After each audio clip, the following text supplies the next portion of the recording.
Netflix's Mindhunter doesn't seem to be returning anytime soon, despite the pleas of true crime fans everywhere. But a horrifying documentary that recently premiered on the streaming platform covers precisely the story that Mindhunter Season 3 looked set to tell. For 2 seasons, the groundbreaking crime drama was preparing us for a narrative arc which focused on one secondary character in particular, only for its final episode to leave us hanging. Mindhunter Season 2 very deliberately ended with a deeply disturbing scene involving an unidentified mass murderer known as BTK.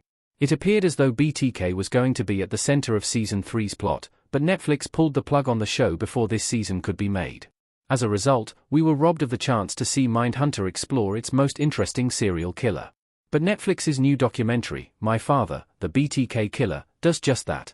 Netflix's BTK documentary is the perfect replacement for Mindhunter Season 3.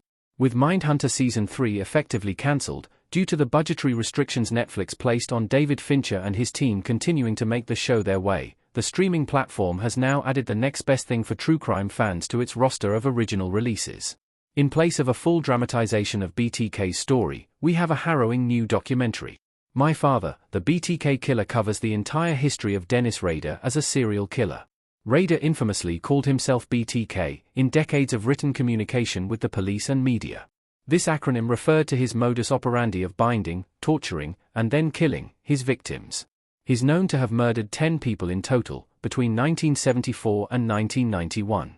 However, Rader was only caught in 2005, under bizarre circumstances of his own making. Netflix's documentary tells 2 parallel stories, mostly from the perspective of Rader's daughter, Kerri Rawson. It covers his crimes in horrific detail, weaving TV footage and interviews with those who investigated and reported on the murders into the film. Additionally, it tells the story of Kerri's life, which was turned upside down when, at 26 years of age, she suddenly found out that her father had been one of the most notorious serial killers in the United States. What's more, he'd been killing since 4 years before she was born. My Father, the BTK Killer is even darker than Mindhunter. This documentary is even more of a difficult watch than Mindhunter at its darkest, precisely because of the perspective it's presented from.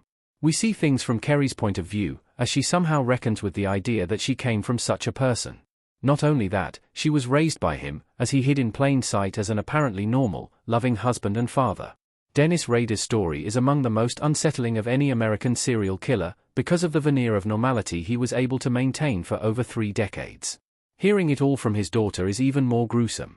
It's worth remembering that, for many viewers, Mindhunter's creepiest character wasn't a killer, at least on the face of it. They were a school principal who was a pillar of his community, and a well-liked and respected educator with the results to show for it.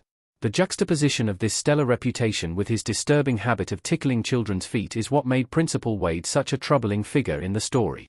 The same goes for Dennis Rader, a polite and highly thought of Lutheran church leader, scoutmaster, and neighborhood compliance officer, on an incomparably grislier scale.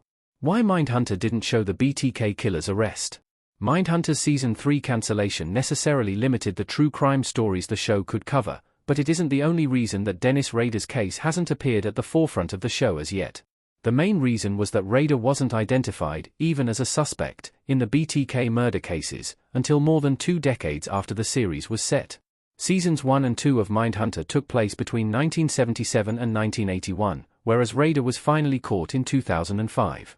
By that time, Robert Ressler, the real-life inspiration for Bill Tench in the show, had long since retired from the FBI.